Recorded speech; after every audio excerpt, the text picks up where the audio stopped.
Hi po Kuya Jay, sasagutin ko po itong maling akala mo at maling paniniwala mo based on Bible po tayo. So ang sabi mo, gikan daw sa Jerusalem, tama, and reach Rome. Pag abot sa Rome, unsay nahitabo, nahimo ng pagano, ngano, gikan sa Jerusalem. Unsay doctrine sa mga tao sa Jerusalem, mga Sabbath keeper. Pag abot sa Rome, nawala ang ubang mga katawhan, nahimo ng Dominguista.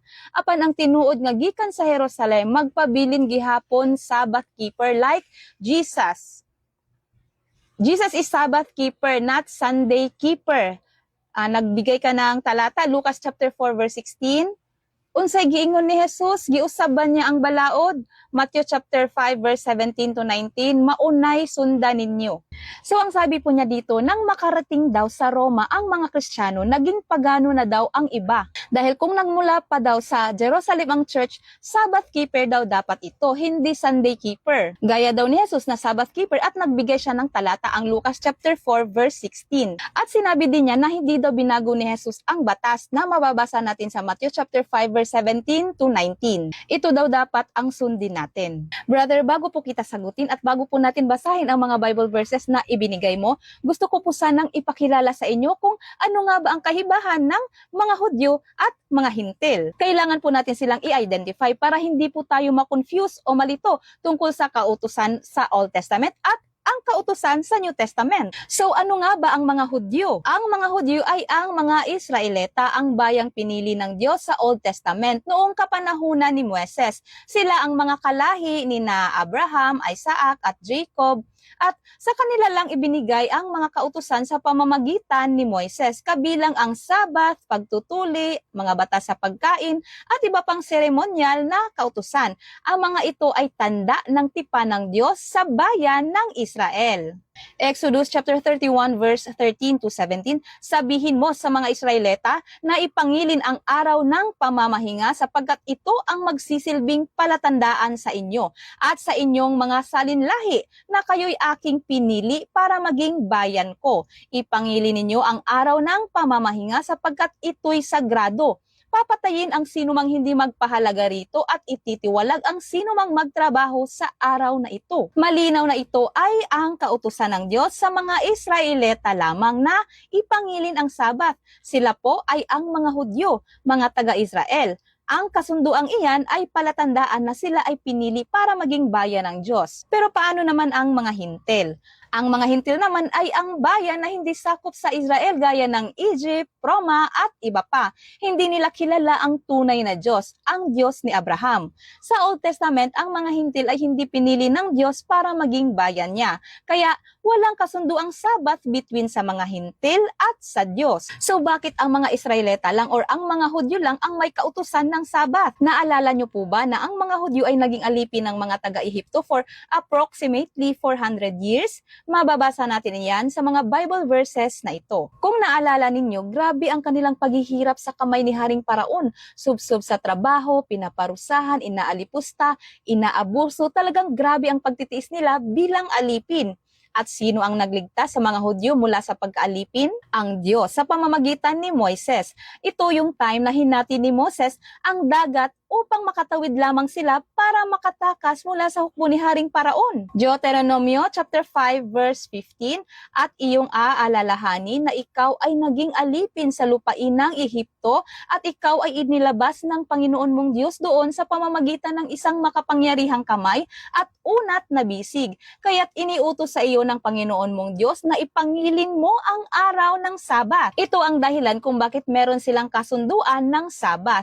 Dahil ang mga Israelita ay iniligtas ng Diyos sa pamamagitan ni Moises. Kaya sila ay nasa ilalim ng batas ni Moises. Sa Old Testament yan. Ang Sabat ay araw ng banal na pamamahinga at pagsamba at tanda rin ng tipan ng Diyos sa mga Hudyo. Hindi po kasali sa kautusan ang mga Hintil dito. Ngayon sagutin po natin itong sinasabi mo na ang mga ibang Kristiyano sa Roma ay naging pagano na dahil hindi na sila Sabbath keeper gaya ng mga taga-Jerusalem. At inilatag mo itong Lucas chapter 4 verse 16 na nagsasabi na si Jesus ay nangili ng Sabat. Ang mga taga-Jerusalem gaya ni Jesus ay mga Hudyo po sila, kaya nasa ilalim talaga sila ng batas ni Moises. Kaya tama na nangilin talaga sila ng Sabat, pero mali po ang paniniwala mo na ang mga ibang Kristiyano sa Roma ay naging pagano dahil hindi sila Sabbath keeper. Kasi simula ng muling pagkabuhay ni Jesus, Sunday na po talaga sila nagkakatipon-tipon bilang Kristiyano. Ipapaliwanag ko. Unang-una, ang mga taga-Roma o mga Hintil, wala silang kasunduang Sabbath sa Diyos, gaya ng sa mga Hudyo. Ngayon, nang dumating na si Jesucristo, ang Mesiyas, ang tagapagligtas ng sangkatauhan, tagapagligtas hindi lang sa mga Hudyo, kundi pati na rin sa mga Hintil, ang mga Hintil na tumanggap kay Kristo at naging Kristiyano, hindi po sila inutusan ni Jesus na ipangilid ang Sabat gaya ng Sabat ng mga Hudyo. Dahil ang batas na yan ay batas sa Old Testament para sa mga Israelita na iniligtas ng Diyos mula sa pagkaalipin sa Ehipto. At isa pa, sa pagdating ni Jesucristo, tinupad na po niya ang kautosang yan. Kaya tayong mga Kristiyano na tumanggap kay Kristo, Hudyo man o Hintil, ay nasa ilalim na ng batas ni Kristo. Wala na tayo sa ilalim ng batas ni Moises. Ito yung New Testament na sinasabi sa Jeremias chapter 31 verse 31 to 32. Sinasabi ni Yahweh, darating ang panahon na gagawa ako ng bagong tipan sa Israel at sa Huda.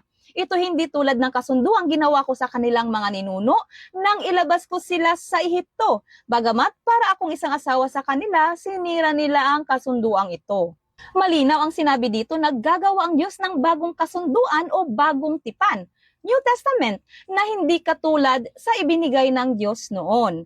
Dahil ang mga Hudyo ay hindi din naman natupad ang kasunduang iyon. At si Jesucristo nga ang nagtubos at nagtupad ng kasunduang iyon. Ito yung sinasabi sa Matthew chapter 5 verse 17 to 19 na ibinigay mo din at sinabi mong walang binagong kautusan si Jesucristo. Wala talaga siyang binago sa kautusan. Sa halip, tinupad pa niya ito. Basahin natin.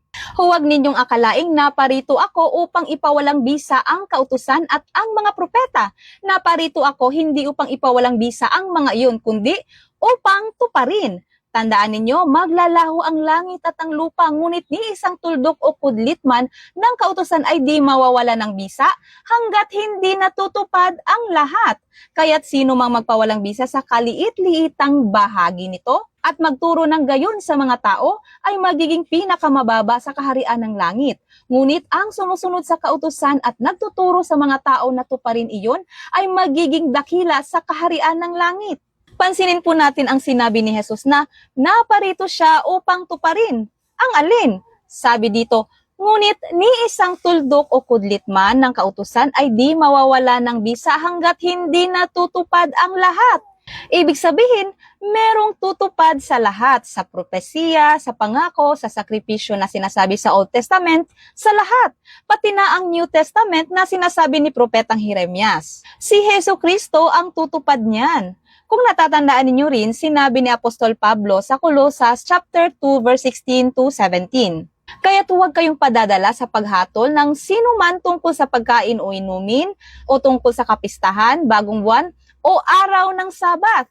Ang mga ito ay anino lamang ng mga bagay na darating, ngunit ang katuparan ay kay Kristo. Ibig sabihin, hindi na dapat gawing batayan ng ating kaligtasan o pagiging tunay na Kristiyano ang pagsunod ng Sabat sa lumang tipan dahil ang Sabat ay bahagi ng mga bagay na tumutukoy at naglalarawan sa mas dakilang katuparan na matatagpuan kay Kristo. Ngayon, paano naman tuluyang natupad ni Jesucristo ang lahat? Sa pamamagitan ng kanyang pagpapakasakit, kamatayan at higit sa lahat, ang kanyang muling pagkabuhay. Pagkatapos ba ng muling pagkabuhay ni Jesus, pumapasok ba ang mga apostol sa sinagoga tuwing Sabat bilang pagtitipon ng mga Kristiyano? Hindi. Pumapasok sila sa sinagoga upang pangaralan ang mga Hudyo tungkol sa gospel, upang tanggapin si Kristo kasi wala namang tao sa loob ng sinagoga sa araw ng linggo, di ba? Kaya tuwing Sabado sila pumupunta doon para i-proclaim ang gospel. At anong araw naman ang kanilang pagtitipon-tipon at pagsamba bilang mga Kristiyano? Araw ng linggo dahil ito ay ang araw ng muling pagkabuhay ng ating Panginoong Jesucristo. Ang unang araw ng linggo kung kailan nagtagumpay si Jesucristo laban sa kamatayan. Kaya ang linggo ay hindi basta pinalit lamang ng mga Kristiyano sa Sabat.